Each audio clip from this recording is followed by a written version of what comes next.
Welcome to Cyber Inspiration Podcast. My name is Evgeniy. I have been around cybersecurity for the last 20 years and I have a lot of experience working with a variety of cybersecurity vendors. My main work is vendor consulting and cybersecurity advisory for companies. As part of my passion in technology and cyber, I've been intrigued to learn how a company starts. I started the podcast to understand the thinking process and what motivated people to start their own company. This podcast is affiliated with Security Architecture Podcast.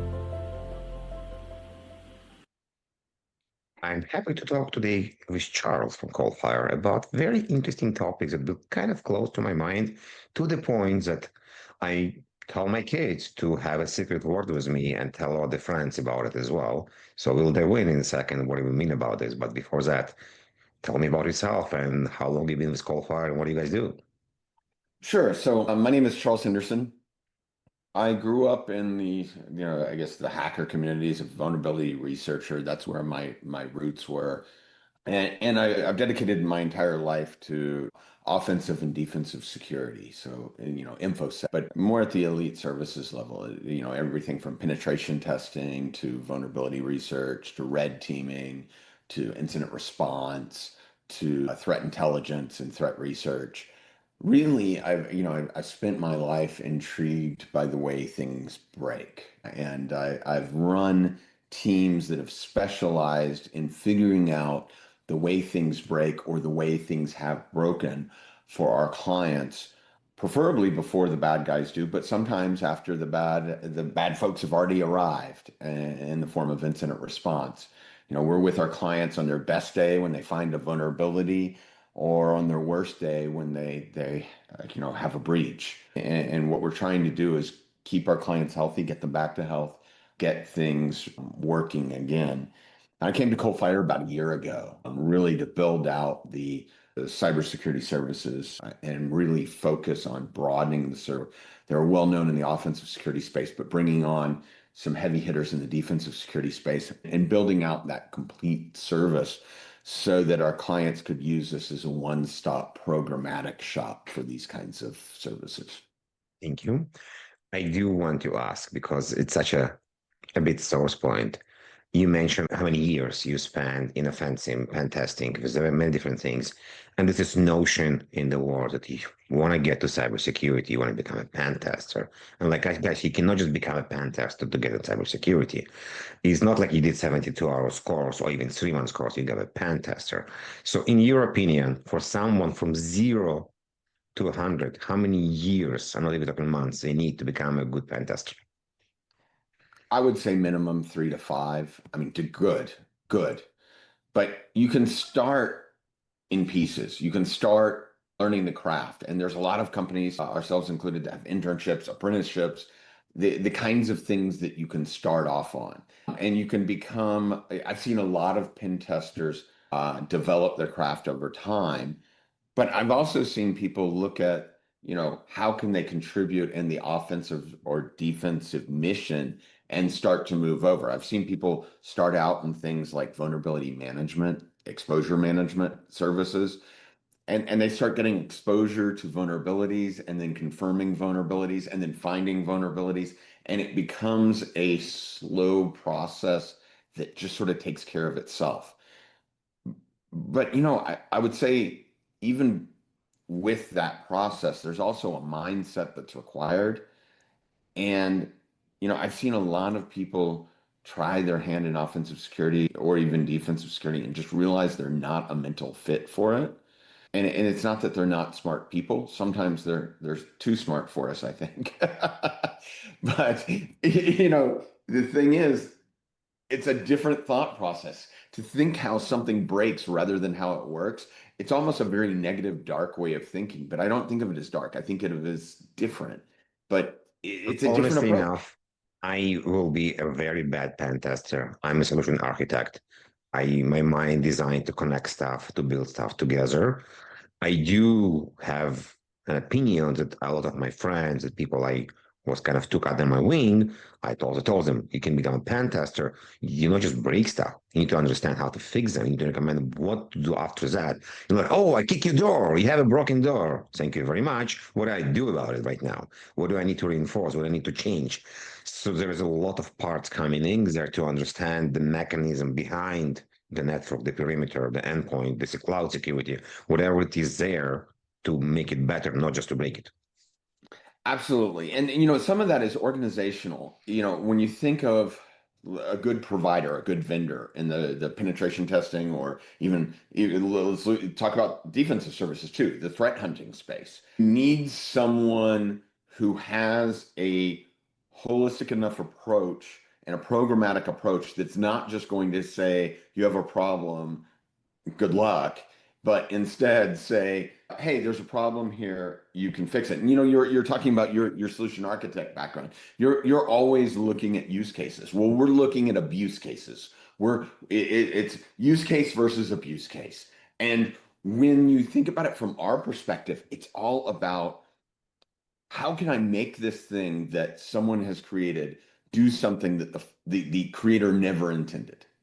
Never intended. That's exciting. Okay, now how can I get it back to only doing things that the creator intended? So you have to derive, what was the original intent here? How can I align to that original intent? It may not be exactly how the creator originally envisioned it, but the objective is what you're focused on.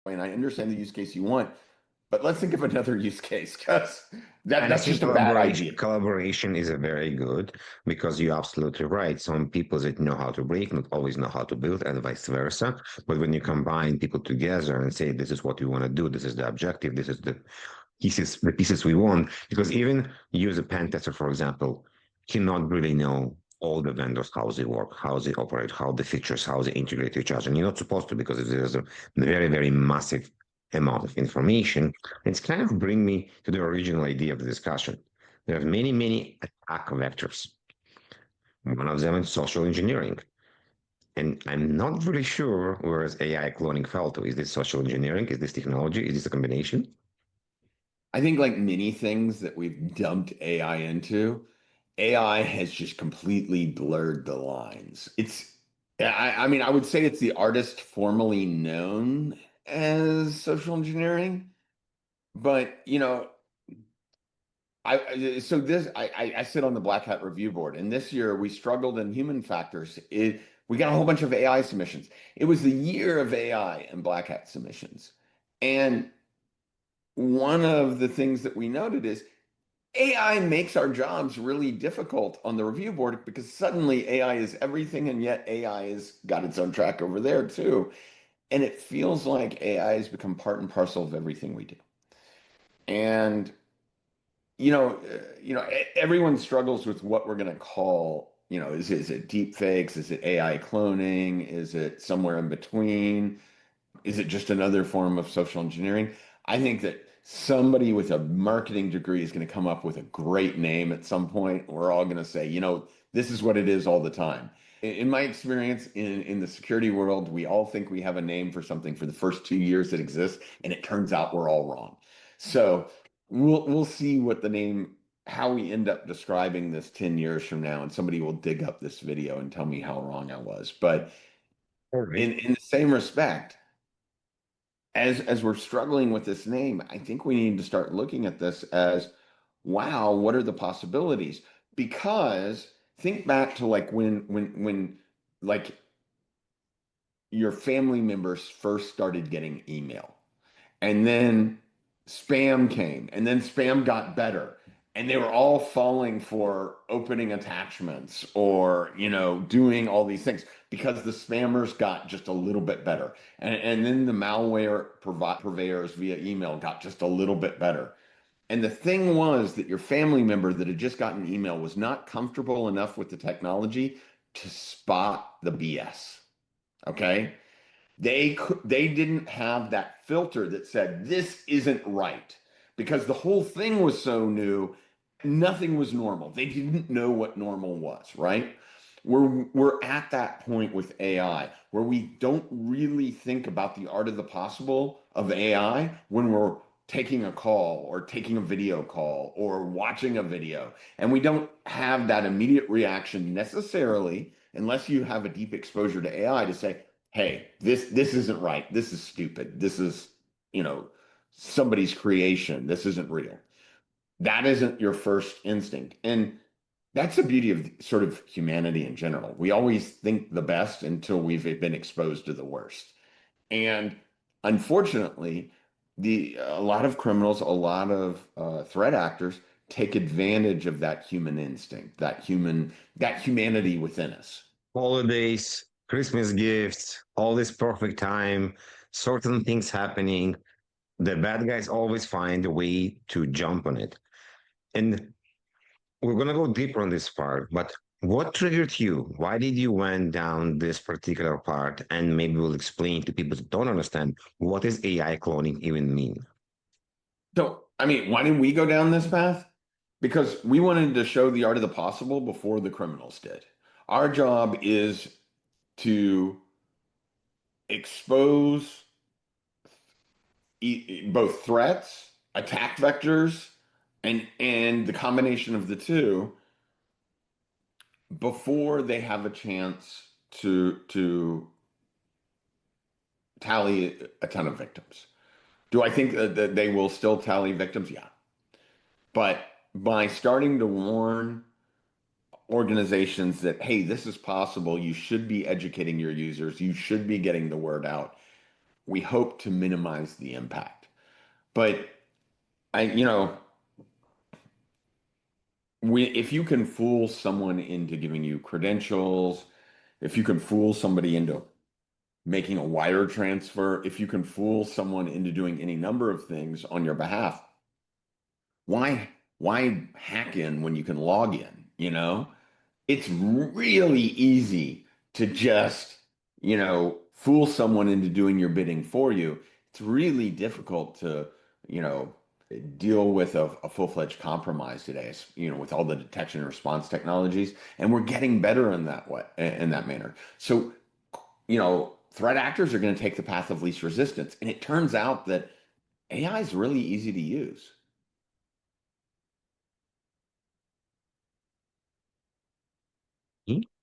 So explaining back about what does AI cloning mean for people that don't know what it is mean. So AI cloning is essentially using AI to impersonate an individual, an action for your benefit in terms of executing some sort of request for the purposes of pretexting. And for those that don't know what pretexting is, it's a foundation in social engineering where you have developed a storyline and you're going to execute that storyline for some end goal. That could be, as an example, I mentioned earlier, to effect a wire transfer, to approve access, to get somebody to send an email, to get somebody to create an account in a system, or best yet, something as simple as resetting a password. Okay. So what is the tools available for the organizations, the people, to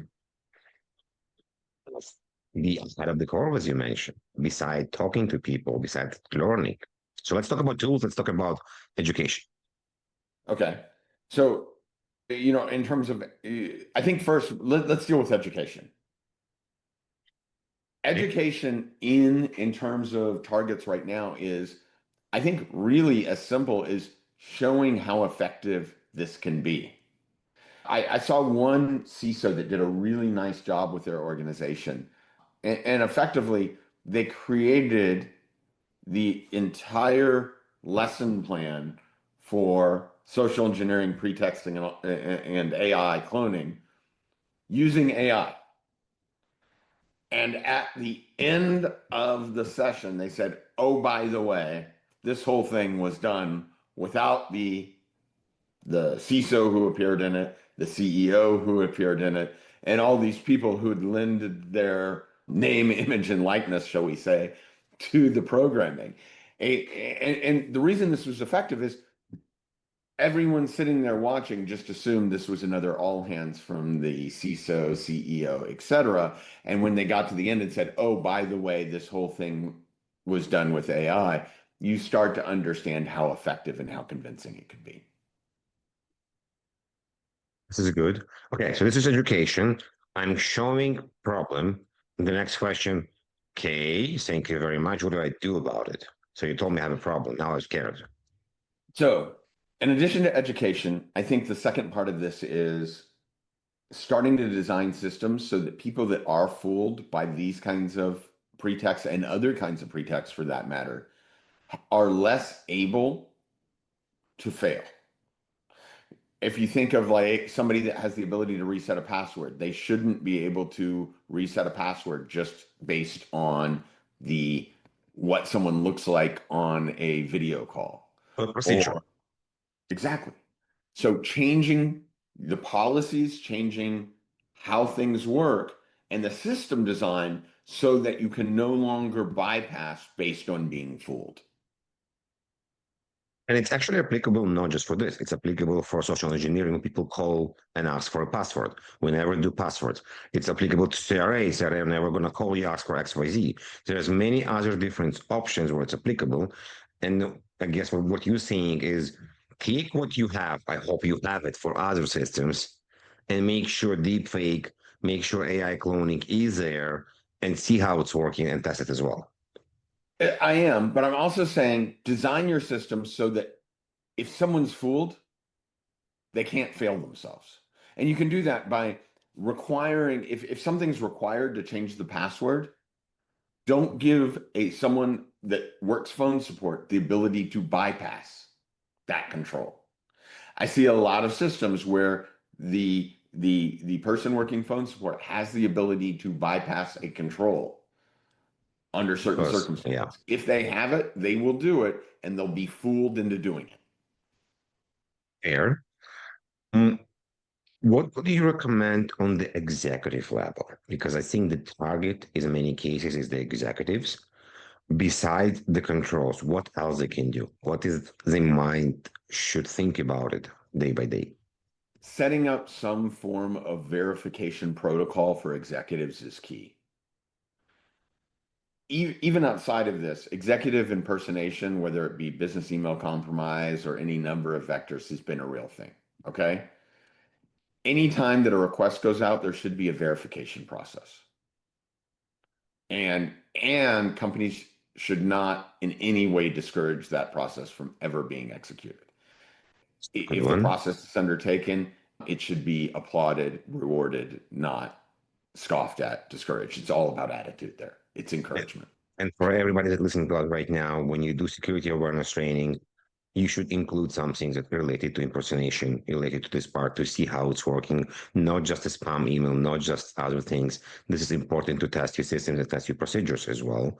And 100%. I do want to go and geek out a bit as well.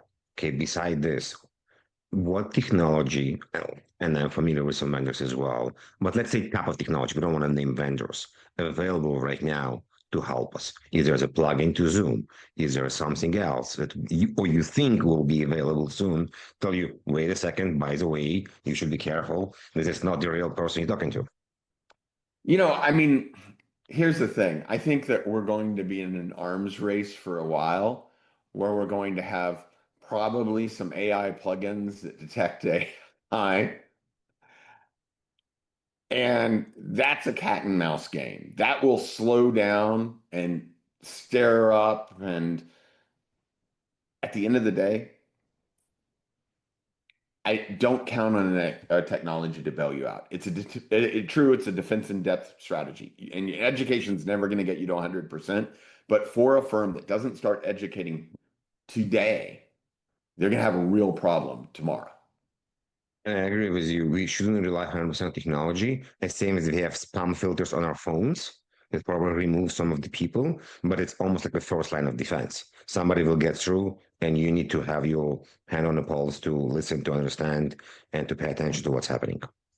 If you're detecting AI through some sort of AI detection technique, as an attacker, I'm just going to get the AI detection technique and I'm going to test my payload before I deploy it. I'm going to make sure it passes. Smart, smart. Charles, thank you very much. I learned some things. I hope people that are going to listen to this going to learn a lot of stuff. If people want to find out and bug you more, where they should go and what they should do? First of all, start at www.coalfire.com. We'd love to have you. Additionally, please check me out on LinkedIn. You can find me there. I love getting hit up. Finally, we're going to be at Black Hat this year. I hope that we've put out a little treat. We're hosting a happy hour that we'd love to have everyone at on Tuesday at Black Hat. If you want to come on out. I'll put a link when I post it. So send me the link later on. Absolutely. It's on my LinkedIn as well for anybody listening today. Sounds good. Charles, thank you very much. And everybody else, please tune in to the next episode and thank you for joining. Thank you.